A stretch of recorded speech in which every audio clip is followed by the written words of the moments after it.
Gender Socialization in America by Maynard Schmidt. The purpose of this research project is to define gender socialization as it relates to sociology, to understand the American view of gender socialization in media, and to look at the gender socialization using the structural functionalist perspective. Three social areas of interest I will investigate include gender socialization in higher education, gender socialization in parenting, and gender socialization in athletics. To begin, we must first define gender socialization. This is defined as the process of educating and instructing males and females as to the norms, behaviors, values, and beliefs of group membership as men or women.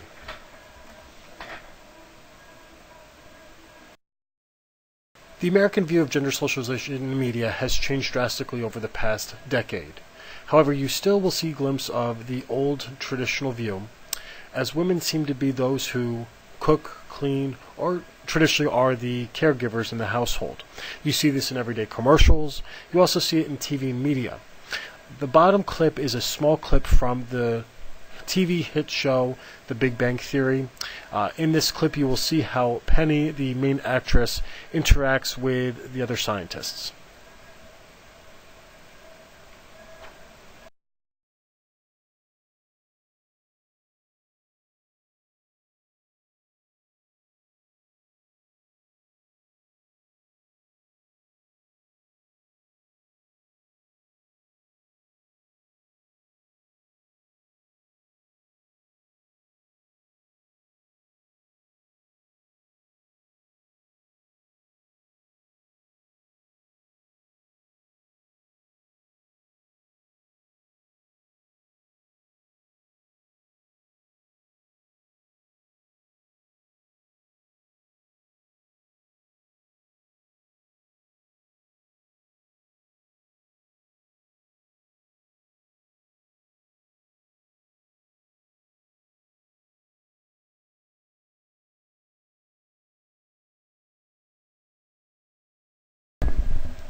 To fully understand gender socialization, we're going to look at the structural functionalist approach.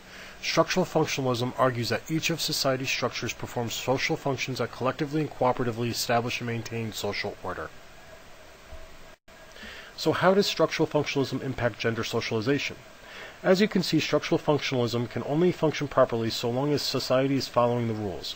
These rules come from larger organizations such as government and education, in which large groups of people are taught the appropriate way of acting and behaving. In gender socialization, we have seen a paradigm shift within the structural functionalism approach based on external factors such as age and life experience. The baby boomers, for example, was a group that felt it was appropriate for women to stay in the house to cook, clean, and take care of the children.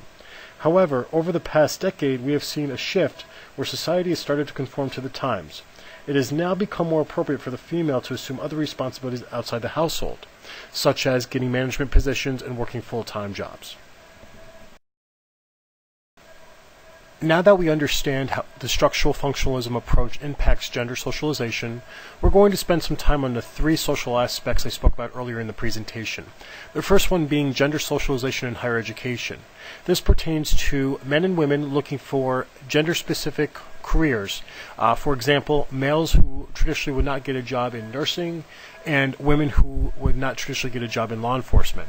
Below is a perfect example of how society years ago viewed males looking to go into the nursing field. This is a clip from the movie Meet the Parents, in which Robert De Niro and Ben Stiller exchange dialogue about his profession in nursing.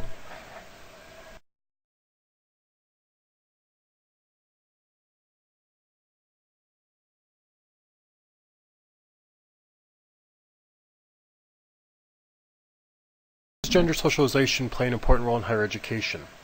Two areas we'll investigate include non-traditional career paths and family influence, as well as the positive impacts that gender socialization has in higher education. The role of gender socialization plays an important role in higher education and has drastically changed over the past decade. In post-secondary education, administrators have seen those traditional gender-based positions altered to a more nurturing movement of welcoming men into career paths such as nursing and women into law enforcement.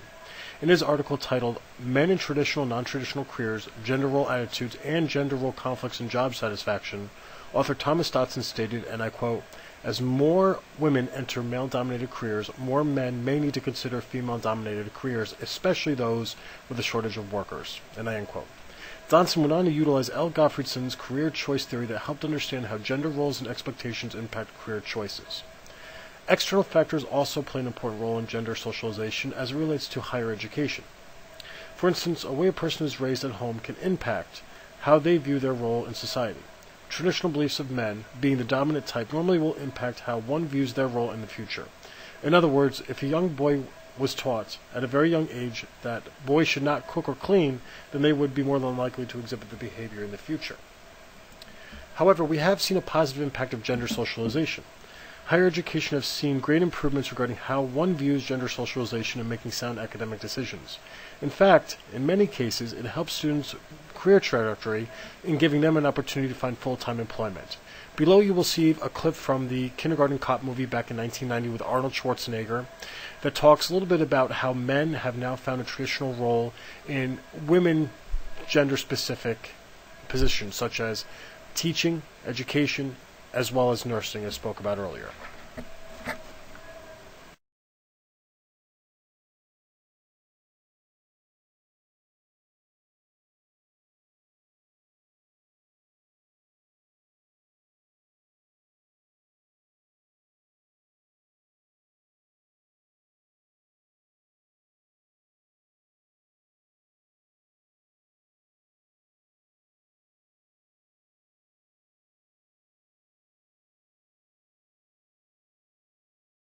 Now that we took a look at gender socialization in higher education, I would like to turn our attention to gender socialization in athletics.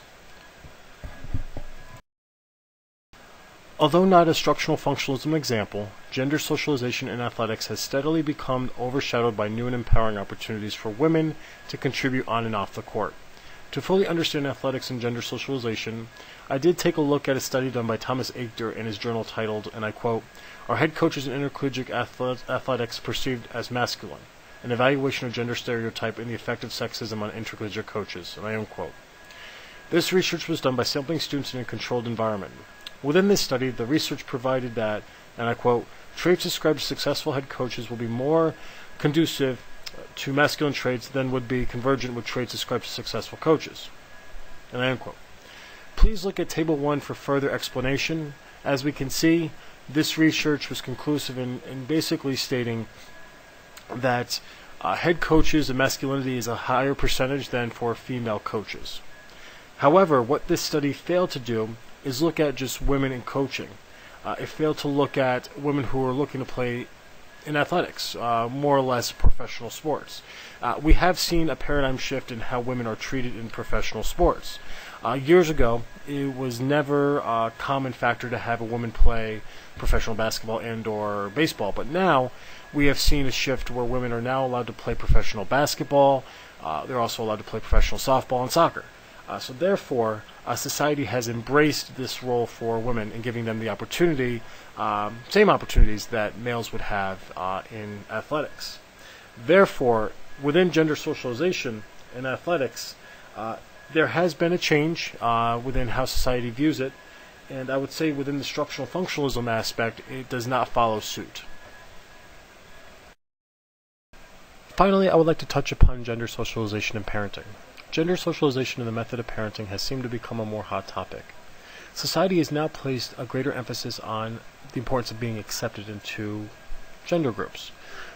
Adolescents have found it more and more difficult to find their place. Many, if not all, rely on external factors. These external factors include social media, friends, athletic teams, and home life. In his article titled Gender Socialization of Adolescents in the Home, author John Peters speaks to how adolescents conform based on what society deems appropriate for them. In fact, Peters stated that, and I quote, "Males want to be masculine and many are engaged in competitive sports, while females are cosmetics and fashion conscious," and I end quote. What's fascinating about Peters' research is that relationships between the parent and child alter as they grow older.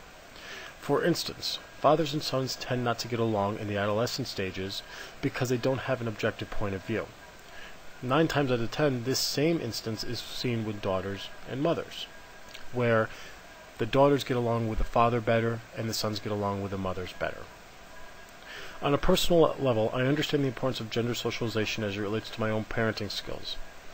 I currently have a child with ADHD, and this has allowed my family to open him up to different points of view, which, in the long run, allow him to embrace the different roles society has in store for him. He has been extremely receptive to the idea of learning how to cook and clean, but also being able to do the boy stuff, play cars, go play baseball, and play with his friends as well. In return, this has helped him and his ADHD by allowing him to focus his energy on completing different related tasks, regardless of what the gender role is. My feeling is that if we can teach our children how to embrace all roles, we might have a society that is less judgmental and more accepting to different points of view. At this time, I'd like to go over the conclusions I have for gender socialization as it relates to structural functionalism. The conclusions I've reached at this juncture indicates that gender socialization has drastically changed over the past couple of decades. This can be attributed to external factors that we discussed earlier, including how one was raised and how influential the parent was in the process. Structural functionalism seems to fit the bill with gender socialization because large organizations such as politics, government agencies, educational facilities, and other societal organizations seem to have a direct impact as to how one views gender roles specifically within society. However, we have seen that society is starting to embrace different levels of gender acceptance, which means basically regardless of your gender role, you are now able to do all kinds of different things that perhaps you weren't able to do 20 years ago. This again goes back to education and how women are getting jobs that were traditionally male gender based and vice versa. Okay. This can be attributed to the increase of education as well as the awareness of societal laws and politics. It will be very interesting to see how gender socialization evolves over the next couple years.